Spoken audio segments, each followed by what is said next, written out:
Shani! Good morning. Happy Saturday. Hey, happy Saturday. What's up, Hakim? So you can't hear you. Cool. I was like, I'm going to try and start this. Let's figure out how it goes. Yeah, I We're was going to do our I was best. like waiting for a text, and I was like, you know what? Let me just sign in. I went to look at Zoom. Can y'all hear me now? Yes, sir. No? You can hear Yes, me sir. now? Okay, cool. Sweet. Let me see. I'm gonna see if I could like reorganize this, but I guess this is gonna be the vibe. It's like I've never this is my first time doing this, so let's have a good time. I'm glad you knew how to set it up because I was seriously went to Zoom and was like, "There's no Zoom link here." And then I was like, "Oh, Oh I gotta go yeah. on IG." Had No. a boomer moment. My bad, boomer moment. Good. How y'all doing today? Hey, I'm glad that it's Saturday. I feel like I've made it through the week and we're a week through February and there's a lot to kind of be grateful for and then a lot to be, fighting for and it's just a lot. It's like the simultaneous human experience of just having everything everywhere all at once. And I'm like, I don't know if I'm excited or exhausted or both. Yeah. What's up with you, Hakim? Yeah, definitely feeling very Groundhog Day. I'm in the thick of preparing for a big test, so kind of wake up and rinse and repeat a little bit. Um, in some ways, it's nice to be a little bit insulated from the goings on of the larger world. It's certainly a privilege to be able to do that and just keep my head down and stay on the grind. But yeah, all in all, everything is good. What about you, brother Rashawn? Yeah, everything's all right. You know, it's like it's wild times, and it feels like it's always been wild times in some way, shape, or form. And just the peaks and valleys of the way that things are moving is just a whole lot. And then like, Mm. working in spaces where I think all of us are trying to make ways for ourselves, but also trying to make ways for others, and Mhm. everyone is, what I mean? Patience is, it's hard to get to sometimes, but I'm doing good. I walked here, I got water out of my sink, like, what I mean? Like my legs and my limbs work. You feel me? Like even when it's Yes, when it's bad, I definitely find the gratefulness of it all. So it's good to be here with y'all. Yeah, absolutely. cool to be Yeah. in space with you all. Well, thanks for joining me this morning. I know we're going to talk a little bit about Empower and the upcoming grant cycle. And in the spirit of Black History Month, just, talk a little bit about life, legacy, and kind of the needs that we're seeing in our own community here in New Mexico. And, you know, I guess maybe we should go around and do a little bit for those who might tune in or might not know who we are. Maybe do a little round of intro. Yeah. You want to set it up, Shadi? Yeah, and I think introductions in a space that's like separate from work is so odd for me. So I'm Shani Mikaela. Good morning, everyone, and happy Saturday. And I was thinking about this. First and foremost, I am a human. I'm a fellow human, just kind of, stumbling and growing through life the best I can. I'm an author and I'm a musician and a systems navigator, if I had to like find a word, and then like a kind of like an economic development strategist. I think systems thinking and strategy is something that's a really big part of kind of how my mind works. So if I had to introduce myself in this space, that's what I would say. What about you, Hakeem? Yeah, thank you for that, Shani. And thanks for showing up at without your work hat on, right? Like in your whole self hat, if that could be a hat. But my name's Hakim Bellamy. I still call myself a transplant, but I've lived in New Mexico, Albuquerque area now for longer than I've lived anywhere else. But I did grow up on the East Coast, just outside of Philadelphia. Born in Philly, grew up just outside of Philadelphia. So I've been here for a minute, and for all of the time I was here, I've been a poet. I've had the pleasure of being allowed to do other things. People allowed me to show up as a musician. They've allowed me to show up as an actor. They've allowed me to show up in lots of different ways. But I think it all stems from the lens through which I process the world, which is through my art, through my poetry, through my writing. Had a whole bunch of jobs. Probably more recently, the outgoing deputy director for the Department of Arts and Culture at the city of Albuquerque. I did that for 4 years. And during the pandemic, which was a time to be alive, right? And to make sure people got paid and had health care. One of the prouder parts of that job was to ensure that people still got what they needed when it felt like the world was falling apart. But shortly after that, I went to law school, and I'm on the other side of that now. And this work with Empower is important to me because it's a way to, I feel like I benefited a lot from grants and opportunities to be able to fund the work that I wanted to put out into the world. And so to be in a position with visionary folks like yourself to be able to do that for, another generation of Black people trying to do good Black things is really exciting. So that's me. Good Black things. Amen. Amen. I guess it's up to me. So I'm Raashan. I'm a human. I'm a father. I'm a MC. I'm a b-boy. I'm a DJ. I'm a seeker of all things, a curious thinker. And I also run an organization called Vital Spaces in Santa Fe that makes access and makes ways for folks to get access and resource opportunities. And those are in all ways through the arts, because I've just been influenced. Most of my heroes have been amazing thinkers and poets and freedom fighters, the James Baldwins and Nina Simone's who have inspired me. And the way that I get to understanding revolution is through, KRS-One telling me that you must learn and figuring out that, I'm greater than what I've been taught in systems. So I've always looked at arts and culture as a way to empower and to educate. So that's what I love to do. I love to be at the intersection of arts, culture, activism, folks, homies, crews, gangs, cliques, posses, and all y'all. It makes me very, very, very happy. And empower being with all y'all. I think every time we have a meeting, it's like one of the meetings I look forward to. I look forward to seeing y'all, hearing everyone's brilliant brains and learning so much from y'all. So that's who I am. I'm excited to be here with y'all too today. Yeah, I resonate with that. I think being in the Empower space and being at the advisory meetings are sometimes I'm like, oh, another board meeting, and then I get on the call with y'all and I'm like, oh, this is where I'm supposed to be. It brings me joy to be in the room with all of our members. We're rolling with some really, really cool people, intuitive, smart, brilliant, and we don't have everyone with us today, but shout out to everyone who's working with us on the Empower Advisory Committee. Which, speaking of, I guess some folks might not know what Empower is. So, Raashan, you want to take the stab at kind of talking about what is Empower, kind of how did it start, what is it, and then maybe Hakim, you can tell us a little bit more about the kind of some of the names behind the movement. Sure.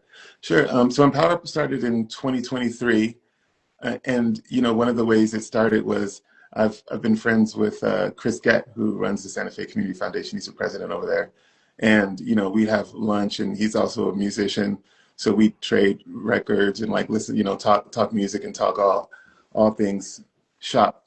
And so in a way, I was kind of doing some mutual aid and grants without calling it that. I was just giving the homies money who needed money and helping folks out when they needed support. And he was just this is beautiful, and this could also probably use some structure, and introduced me to the concept of funds and growth, and showed me what was happening with the Native Advice Fund that's over there and the other funds that are housed at the Santa Fe Community Foundation.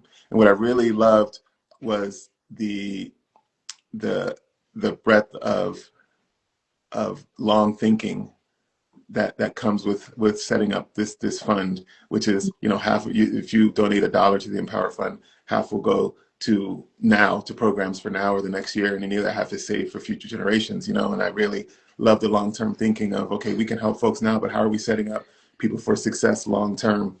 And so this fund has been, it's been amazing. And it only was an idea until other folks, started to come in, and we formed. Big shout out to Sandra over there, who's just like our lead and powerhouse of making all things possible, and then all the other folks who join this committee. Now we actually have something that is dynamic. It's a statewide fund. It reaches all across the state of New Mexico. It supports Black life, arts, and culture, and it's expanding. We're a new fund, so we're expanding what that means. But it's a fund to support Black folks across New Mexico, and it's the first of its kind. And it's growing. And the financial literacy part, we have different sections of the fund that serve different things, and we have a great boost from an amazing human that I'll let Hakim dive in a little bit more to talk about, which is one of the reasons why we're here now, because the financial literacy part is just so important, and we have some great opportunity to support some folks. So that's what that is. And let me just I just want to give a shout out to Rich Brown, who's on the board, to Michael Davis, who's on the board, to Betty Kears, who's on the board, to Shamisha McKirchin, who's on the board, to Nima Pickett, to Space. These are also all beautiful, amazing folks who support and do the work along with us three. So we're just really happy to be in concert with those folks. I just wanted to give a shout out to our crew. I'll pass it over to Hakim to talk more about the financial literacy piece and this amazing person who donated. Yeah, no, shout out to Squad. Thank you for bringing those. I'm in some other spaces, and when we always try to invoke ancestors into the room and into the meeting, and in those spaces, shout out to Together for Brothers. In those spaces, we always say ancestors do not have to be going on to the next realm. They could be your living contemporary ancestors. They could be people younger than you, nieces and nephews and children. So thanks for bringing our co-ancestors in real time into the room. Appreciate you, and of course to Sandra and Desiree and the staff at Santa Fe Community Foundation who staffs us, right, and allows us to do the work that we're here to talk about today. I think what's really interesting when I was looking at our introductions and having been out in the world of the arts and being a fan of Shani and Raashan's art, I was like, we have artists on this call to talk about the other bucket of money, because we do have a call that's coming out for people who are doing good work in the arts and doing other things in their community unrelated to financial literacy, and usually that's kind of the world we all live in. But some of you, hopefully a lot of you viewing today, have your legs in different worlds, and hopefully one of those worlds is the world we're going to talk about today, the funding that we have dedicated to initiatives that are focused on financial literacy in the Black community. And so we have a dedicated fund. So these calls go out concurrently. We'll talk a little bit more about deadlines and stuff later, but these calls go out concurrently. So when we open for folks to apply for funding, there's the bucket that I kind of talked about. It's kind of like a catch-all. We're just good Black folks doing good Black work. There's that bucket. And then there's the bucket that is exclusive, really, to initiatives that are empowering the community to be able to generate wealth and pass on wealth for future generations. And the reason. Oh, I think we. Sorry. Okay. The reason. Sorry. The reason that we're able to do it is because of a gentleman named Thomas H. Allen. And Mr. Allen worked at Lannel for 30 years. And around 2018, walked into the Santa Fe Community Foundation and said, hey, I have these resources that I want to give to the community, or that I want to do good in the community, let me say it that way, before I die. And they were like, man, you look good, because Black don't crack, and he was young looking. I imagine him to be dashing and debonair even. And he was like, no, actually I have 5 years to live, for real. And I need y'all to take this money, but I really want it to be specifically dedicated to this work around financial literacy. Having grown up poor, and really kind of generating and creating his life's wealth on his own, he said, there are just some things that I wish I knew earlier that could have made this a whole lot easier. And rather than just giving away the money to do good, I want to give away the money in a way that it helps people generate their own resources and exponentially grow their own resources. The whole teach a man to fish rather than give a man to fish motto. And he says, I have a quote here from him, I'm a Black man, and it doesn't matter what color one's skin is. What matters is your income. So he was really concerned about that intersection of Blackness and poverty. And he cared about getting results out of his investments. He was like, I want the money to do something. And I don't just want it to live beyond me and do good. I want it to exponentially do good generation over generation over generation, moving forward. So, and we should note, because he grew up in poverty, he kind of amassed this kind of corpus that we're able to help give away, through just being frugal, through making good choices. And he really felt like that is the way. That is the way. I see Grogu right over Shani's shoulder. So this is the way. This is the way. And that's what he said. And that's why we're able to actually give away these funds. But it has to be work dedicated to that. And so just doing good work, that's the other bucket. Doing good work related to financial literacy, that is this specific bucket. And I will add, before I throw it back to Shani, is that it doesn't mean you need to be doing that work today. It means you need to have a really good idea for how to be doing this work. It could even mean that you are trying to get training so that you can stand up a financial literacy program in your school, church, or community. That's a way to say, I'm going to move the needle on financial literacy, and I just need some training. All these things are in play. So with that, I'll give it back to you, Shani. Yeah, thank you, Hakim. And I think one of the really fascinating things about this work and Empower being a new fund with the Santa Fe Community Foundation is we have the opportunity to help guide and also help grow projects. And that might not be directly us, but the staff, Sandra, Desiree, and the team over there at the Community Foundation. What we're talking about today is, it doesn't have to be a proposal that's happening right away with this upcoming grant cycle, but it's something that they're willing to work with organizations, communities who have a commitment to doing this work to really mold a project that can have those outcomes and help our Black communities here in New Mexico build financial wealth, financial freedom. Those are the words that I like to use, not necessarily tied directly to the foundation, but I think that generational wealth and just investment knowledge, money knowledge, financial literacy is something that it wasn't really taught that often for a lot of us when we were in school. We're starting to see it pop up more, but it's something that, the traditional environment doesn't actually readily want to provide us with the skills and ability to tap into. So when it comes to building credit and building finances, building budgets, planning for end of life stuff, I'm watching this with my family on both sides, and they don't give us the tools. And I had the opportunity to go to business school, so I, was maybe ahead of the curve in a few ways, but they don't actually give you the tools. It's still something that you have to kind of grow on your own. And in the spirit of talking about a little bit about the grant cycle that is coming up, so like Hakim and Raashan are talking about, there is two buckets. There's one dedicated to Black life, arts, and culture in the state of New Mexico, and then this other piece that's focused on financial literacy. And when we, as a committee, selected grantees, I think this past June, there was a lot of incredible projects, but we have this huge set aside for financial literacy, and we didn't have a ton of applications in that space. So we wanted to have this conversation today where we're kind of prefacing with information about the fund and the grant before we move into the raw and real pieces of what it means to have that education and have access to those tools.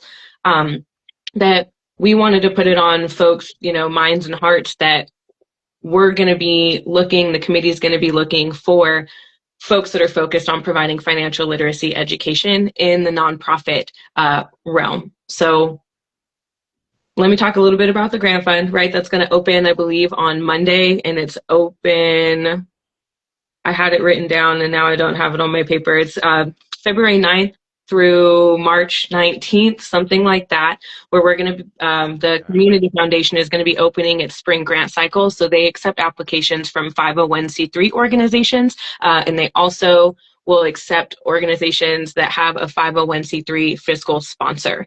So that's the biggest piece of this, is that those are the only kind of entities that the Community Foundation can work with. So even if you don't have a 501c3, we just want to plant that seed that you have the opportunity to partner with someone who does, who can act as your fiscal agent, fiscal sponsor through the grant process to help you, stand up a program around Black financial literacy or life, arts, and culture in the state of New Mexico.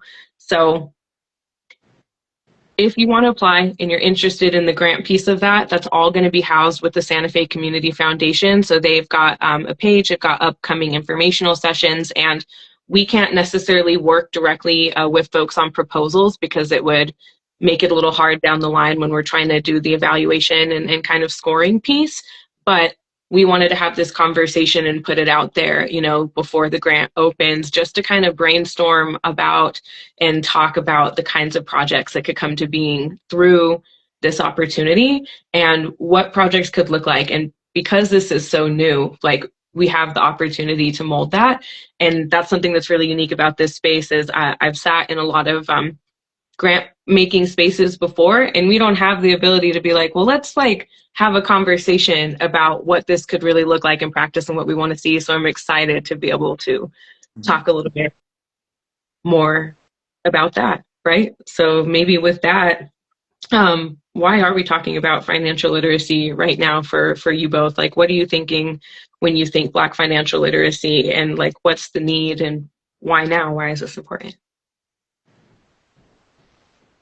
The biggest question. I mean, I can start and just say a couple things. One is that all the folks who are in power are folks who have, you know, grown up and really understand why we need to be doing this different, why we need to be having this discussion here right now, how far apart the gap is between like grants and foundations and 501c3s and culture, right? And so one of the points of this conversation in financial literacy, in this financial literacy piece, is just how to bridge and connect those a little bit more. How to make barbers understand that if they hosted a money and life night at, you know, after hours at the barbershop, by partnering with 501c3, they can have access to resources. How, like, you know, caregivers could do so, you know, people can form groups, so it doesn't have to be something that's already in place. It could be something that you're just like, oh, I'm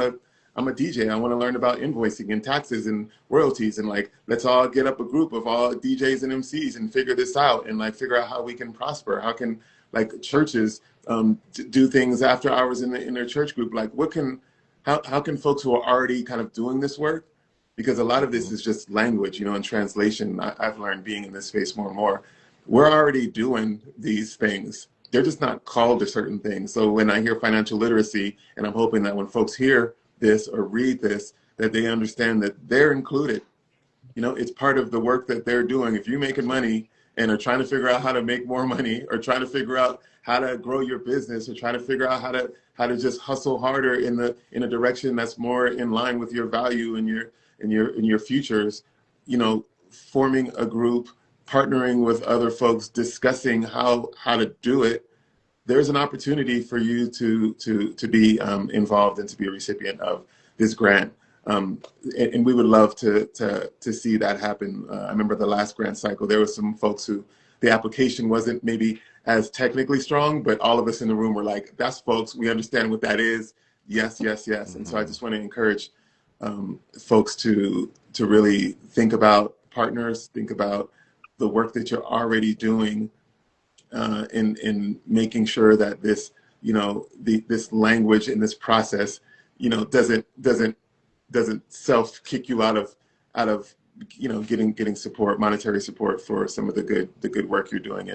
And now in these days and times in New Mexico and in the world, it's just important for us to be thinking about future generations and wealth growth and all of those things that, as Shani, like you were saying, I wasn't taught any of that. You know, I'm learning now in real time, you know, and so it's just important for us to build infrastructure for ourselves, for our generations, for our friends and our family.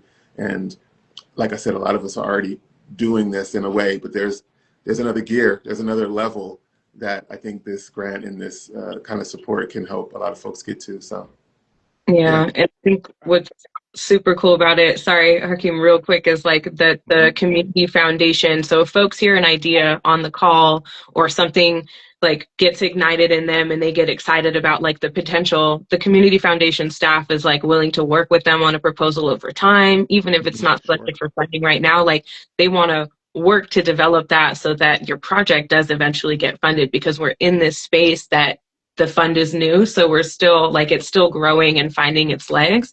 And then they're willing to do that with the community, which is like, you know, it's not something that you see all the time. And I think now more than ever, just understanding our finances, understanding where our money's going. Like, I think about the terms and conditions that are hidden on every financial institution's account when you're pulling your statements, and like they'll change the fees without you knowing, and you're trying to dodge all this stuff. And then even learning the business, like the business side and even the personal finances side, is like they make it really difficult to navigate. And we need folks that are gonna like break it down and make the language different. So we're like, oh, I know what you're actually trying to say now. So let me step two, because now I know how you're trying to move, and I'm not going to go that way. So. Mhm. No, yeah, what you're talking about, Shani, like, we're all like, we get to moonlight. What are we, like, daywalkers? We get to moonlight in like the world of like, Shani runs creative economy at the state level. Rashawn's out here in the nonprofit philanthropic sector doing big things. And it's like, so we have to kind of speak the language, Black folks code switch. We got to speak that language, right? And then we also have to be able to translate it into a language that, people that we live with, the people that we call family, people that we do life with, like we translate it in different ways to have these same conversations with them. So in the philanthropic world, they'll call it technical assistance. This is like hands-on technical assistance. What have you got to lose? Like, put together a proposal, throw it in. The foundation will help you go through the process. Even if you don't get funded, you could be mad at Hakim, right? You don't get funded. But man, I learned a lot just going through that process. The foundation helped me understand how I could go apply for other grants and my application can be stronger, right? And so, like, that's my plea, is that if you have a half-baked, half-cooked idea, this is the time. This is the time to put it in the application, because like Shani said, the foundation's willing to kind of hold your hand. We can't, because we have to select, the appearances of impropriety. We can't do any of that. So this is the last you'll hear from us. But the foundation staff will be like, yeah, we're willing to help you navigate the process, right? Within capacity and within reason as best they can. I will say to what Raashan was saying, yes, barbershop. I'm talking to you. I'm talking to all my brothers. We get our hair cut.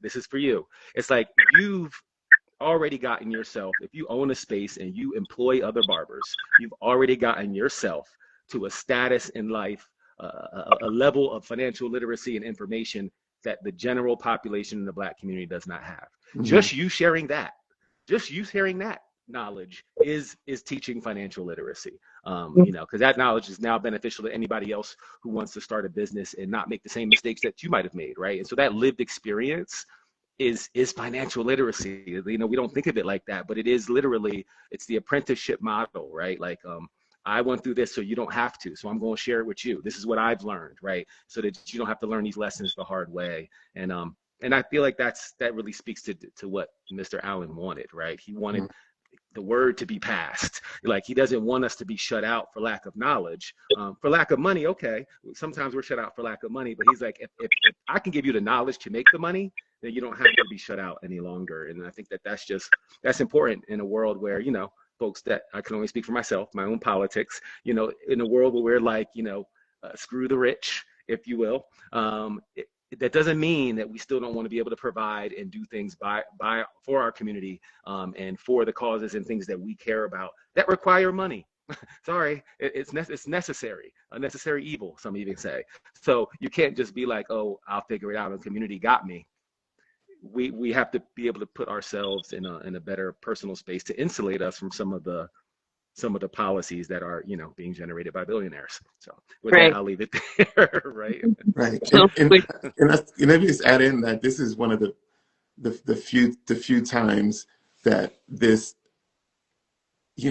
donation is coming from a Black man. All this money is coming from a Black man who grew up poor, and the decisions are made by Black people around where this Black money goes. So, this full cycle of understanding, if anybody's gonna see the idea or hear you being like, well, I'm just this, you put that out on paper, I just think there's a real good opportunity. And like Hakim was saying earlier, even just the opportunity to go through the process and learn this world, learn the terminology, learn the systems, it's a real benefit. So, and once again, just want to give a shout out to Thomas H. Allen. Like, wow, what a gift, and way to look after future generations, who he will never meet, and just that kind of like foresight. So, folks who are donors and folks who are thinking about us, I think often, how do I be a good ancestor? And it's folks like Thomas H. Allen, you all, the folks like you're saying, the living ancestors, and the one who've recently crossed over, that, especially in these days and times, just gives me so much like hope and faith in the power of perseverance. So yeah, I just Yeah. wanted to give another shout to him.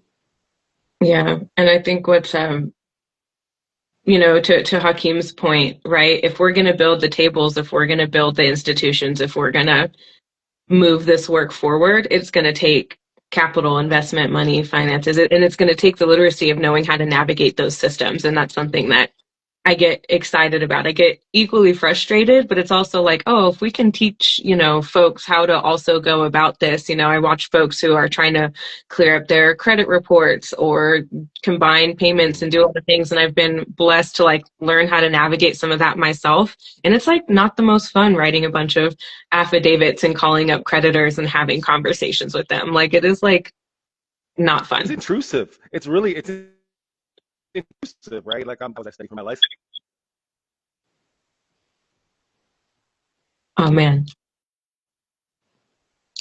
your exam, and it's like, yeah, we like applying for a mortgage. They're like, why should we take a risk on you? And you kind of have to let it all. You have to put it all out there, right? And just hope that that your potential and the visionariness of your idea will win the day. But there are ways, concrete ways, and steps to kind of improve your bargaining position, and that's all financial literacy is, like how to put yourself in a better light and a better position for people to give you money, like to give you money, right? Mm-hmm. So that's Yeah. what credit scores are. That's what that's what interest rates are. Like it's like Yeah. it's like, why should we take a risk on you? That's basically what the bank is saying. Why should I take a risk on you? So. Mm-hmm. Yeah, even though they're providing you your own value back for you to use, but we don't have to. Right. Oh yeah. At interest. Oh, at interest too. Oh yeah, they That gonna get part. something out of it. They gonna get Mm-hmm. something out of it. So, Yeah. Yeah, Um, which is why it's so important to build our own systems, to like learn yeah. this and like educate each other, build our own systems so that we can be the ones who are, you go into a bank or you're going to come into Empower, for the money, there's a difference in who will see the depth of what you're bringing beyond whatever is on the page. right, right, and Yeah. there's more. No, go ahead, Shani. Well, I was thinking just kind of about what are the solutions and potential projects look like? And Raashan, going back to your comment that you made about like the churches, I know we talked about the barbershops, but I think about, the number of Black faith-based community and just how strong those communities are in New Mexico, and how there's almost already this financial well-being that's a little bit built into like the practice of Christianity, right? When you're thinking about tithing. So almost how much of a no-brainer is it to have a church that's thinking about doing workshops and education sessions on financial literacy for their membership, but also for community? And you just add that piece where like, yeah, you're already tithing, but savings is like a tithe for yourself to make sure that you're thinking about the future you, right? Because we know that folks don't have that 6 months, 12 months, even 3 months of like cash on hand or cash in savings. And I think about, if there came a time where, my mobile banking was acting up on Friday and I was like trying to check for my check. I couldn't get to it. And I was like, oh man, well, at least I've got some cash on hand, and just things that sometimes we're not thinking about can really come to like save us. So even being able to build those small practices in, I think that would be like such a simple way for a church to get actively involved, engage their membership. Like they're already looking to build that community, and to like offer that kind of education and safety for someone who like, some of us aren't going to want to go listen to a workshop led by the financial institution. It's like, save that for someone else. But if it's coming from someone and a peer that's in our community, like it has the opportunity to go that much further. So I just think that it would be such a cool project to see. Mm-hmm.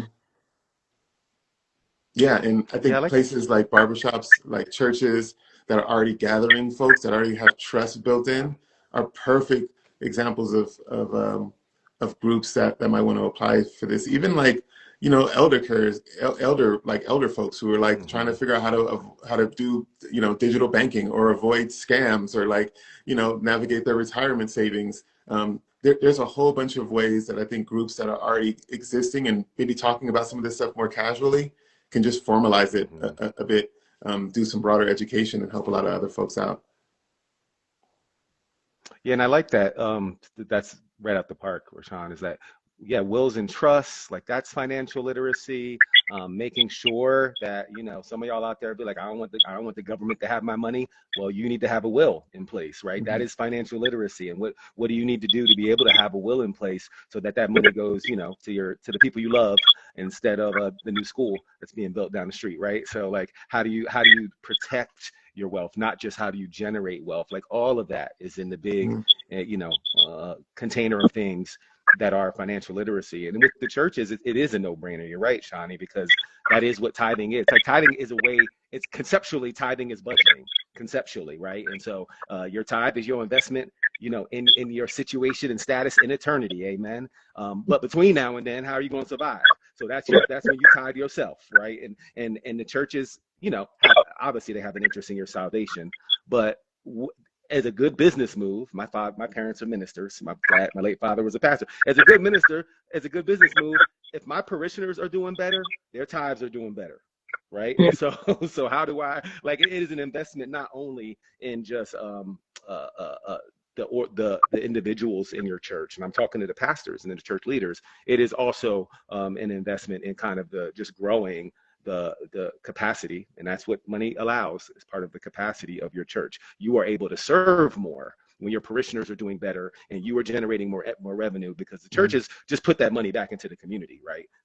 They put that money back in the community through programs. They put that money back into the community through food banks and all the other things that churches do. So that is it's just smart business. So. Yeah, and are churches 501c3? Aren't churches nonprofits? They are. I don't know. Yeah, they're a designation of 501c3. But right. Yes.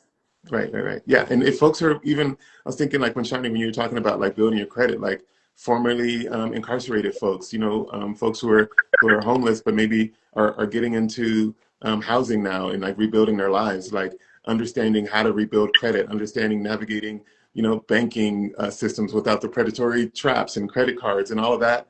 And those could be happening in churches if someone's already helping that group of people navigate, you know, housing or food insecurities. Like building this into your program may be beneficial also. So I just think that there's so many different ways to imagine how this could happen. I think is what we're all kind of getting at, you know, whether it's churches or barbershops or, you know, and you know, all the different ways. I think DJs, artists, sports teams, like money running through all of these systems. So there may be a way for you. Yeah. And there's so much power in that participation, like economic participation. When you have the ability to move your finances freely and understand what you're doing with them, you get to make the choice, right? So I've been in some investment spaces where, you know, sometimes there's an argument against investing in particular companies because of their values or what they're doing and what they're working on. And what's interesting is like, that's very true. And then there's this other side where if like you end up investing in those companies and you see those same returns, that you've now also been given a financial opportunity to now put that investment somewhere that matters, right? So it can get really gray, I think, when you get into like the weeds, but just being able to make those decisions intentionally, and even thinking about like using debt as a tool to build and grow like your financial image on paper, so that financial institutions will like give you an opportunity to get a business loan, to get a personal loan, to make the leap for whatever you're looking at. Like there's ways to use debt financing or having credit cards that aren't you know, decreasing your score and putting you more at the advantage, but people aren't taught how to use them, so they'll just stay away from it altogether, right? When it's actually a tool that those are what other folks in other communities and folks that have more access to like power and resources are using to like amplify and grow their opportunities, but we don't see it the same way because of how folks have been, you know, misled or trapped or locked into a bad deal. So even just being able to interpret those agreements on, and don't even go, but like title loans and payday lenders, like if folks just knew what they were looking at, they wouldn't, you wouldn't, hopefully, like we wouldn't find ourselves in those situations by just being able to have that access to that education. So it's exciting because financial literacy is really so broad and it could include so many things.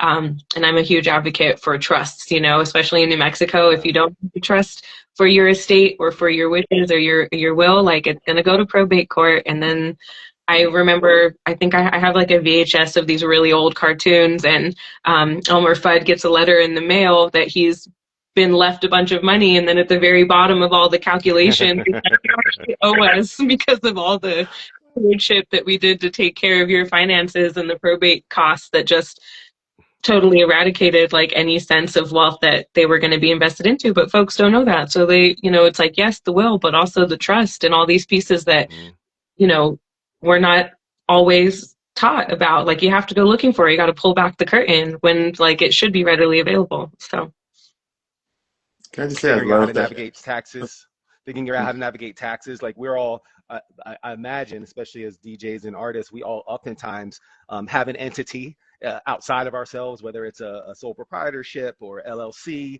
And so that all has implications on how you do and don't get taxed by the government. And especially if you have an employee or a half-time employee, or you got contractors that you're paying. Like I'm doing a gig at a school and I hire 3 other artists to do it with me.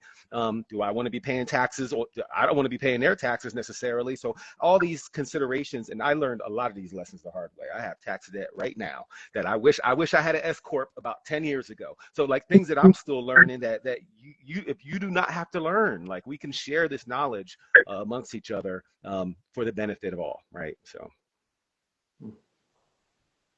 Amen.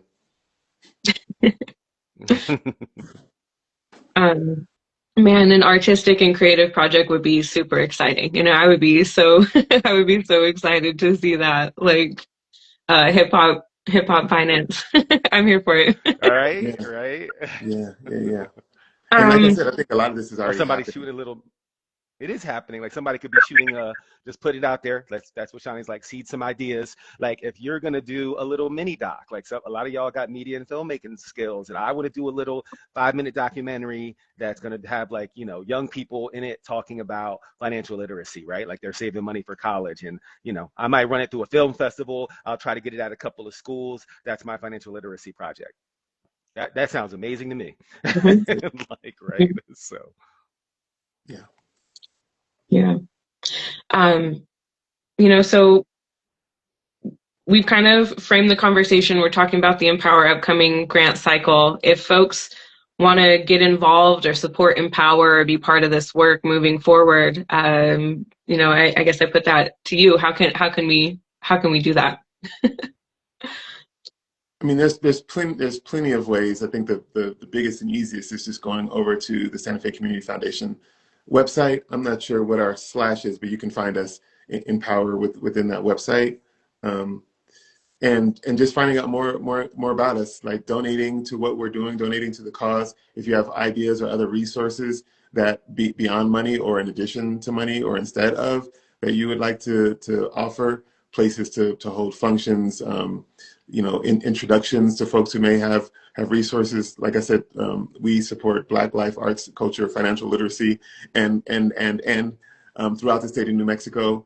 We're a first early on in our fund, and so we're still babies in this, but we're growing, and we have a beautiful team, beautiful support system. The Santa Fe Community Foundation has done this for years and years and years. I believe the Envision Fund, it's maybe was started in, I don't know, the late 90s or something.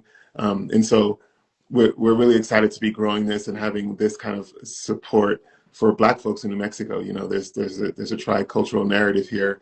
And, outside of, Black History Month or Juneteenth, you may be looking around like, where are the Black folks, depending on where in the state you are. But we are here, and we are beautiful and powerful, and we want to make sure that we're supporting other folks who are growing up here, other folks who are retiring here and who are living here. And so that's the point of Empower and what we're doing. So we would love your support. So please just reach out. Yeah. And I mean, any kind of support, sharing the news about what we're doing, sharing the grant opportunity with friends and organizations that you might know that might have a cool idea, help them find, a fiscal sponsor that wants to take that project on.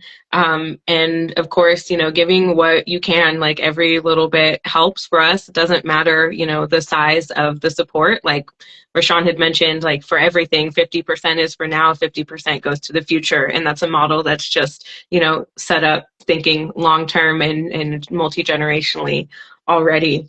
And if you want to find more information on applying, please visit the Santa Fe Community Foundation website. It's santafecf.org/empower if you want to learn more about the work that we're doing.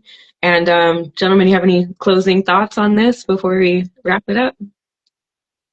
No, just I would say like come be part of something. Like I love that we're pitching. Yes, apply. If you need the resources and you have a good idea and you want to make it happen, and the only thing that's stopping you is the money, apply. But if you're like, hey, I just like what y'all doing. I want to support what y'all doing. Like Shani said, that could be as simple as spreading the world. It could be as simple as a repost and a like. But definitely, if you have resources, $5, $50,000, $5 million, whatever, holler at us because come be part of something. Come be part of a movement. That's what we're trying to build. So Yeah, and if you're in New Mexico, or if you can share this with folks throughout the entire state, we have a lot of folks in Santa Fe and Albuquerque, but we really want to make sure that folks in rural areas, you have small communities. You're one of three in your community. We're talking to you. We want to make sure that folks across the whole state of New Mexico can access these resources. So, if you know somebody who might benefit from this, please share this video, share our website. And like Shani said, help us get the word out. We appreciate you.